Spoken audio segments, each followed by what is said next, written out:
નમસ્કાર, એક ભારત ન્યૂઝમાં આપનું સ્વાગત છે। ઉના તાલુકાના દેલવાડા ગામે જય શ્રી જળદેવી ગરબી મંડળના પરંપરાગત અર્વાચીન ગરબાની બોલી રમઝટ। ઉના તાલુકાના દેલવાડા ગામે આજ રોજ મહાકાળી મંદિર ચોકની મંડળી દ્વારા જય શ્રી જળદેવી ગરબી મંડળના ચોકમાં પરંપરાગત રમાતી અર્વાચીન ગરબીની રમઝટ સાથે ગરબા રમવા માટે આવેલા આ ગરબીની વિશેષતા એ છે કે લોક ઢાળ મુજબ પરંપરાગત ગરબા ગાય અને તબલા, ઢોલક અને મંજીરા કાશાના તાલે આ ગરબી રમવામાં આવે છે, જેમાં ખેલૈયાઓ ઉઘાડા પગે રમતા હોય છે।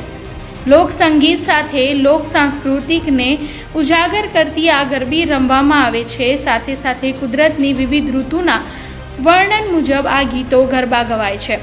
સાથે સાથે નોરતાના પડવાથી દશેરા સુધીથી મહીમાં ગવાતા ગરબા ગામથી ધબે ગવાય છે।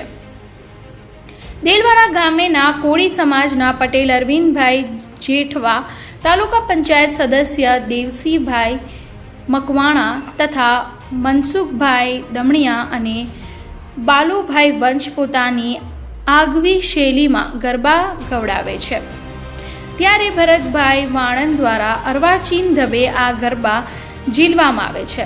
જ્યારે મિહિર બાંભણિયા તથા ભાવિક બાંભણિયાએ આધુનિક ગરબાઓ અર્વાચીન ઢાળના રાગ પર ગાઈને લોકોને મંત્રમુગ્ધ કર્યા હતા, ત્યારે સુજલ બાંભણિયાએ ઢોલના તાલ સાથે દિનેશ ચણાએ મંજીરાની સંગીત કરી હતી, તો બાળ કલાકારે તબલા પર સંગત કરી આ અર્વાચીન ગરબાની વિશેષતાને ઉજાગર કરી હતી। આમ મહાકાળી મંદિર મંડળ દ્વારા નવરાત્રિ મહોત્સવમાં આપણી પ્રાચીન પરંપરાને જાળવી રાખવા અનેરું યોગદાન આપી રહ્યા છે।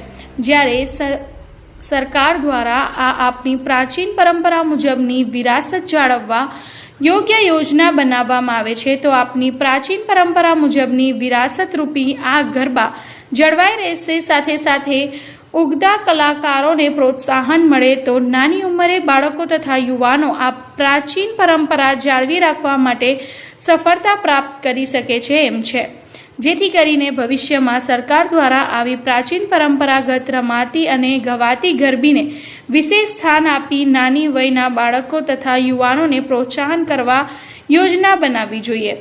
રિપોર્ટર રમેશભાઈ વંશ, ઉના।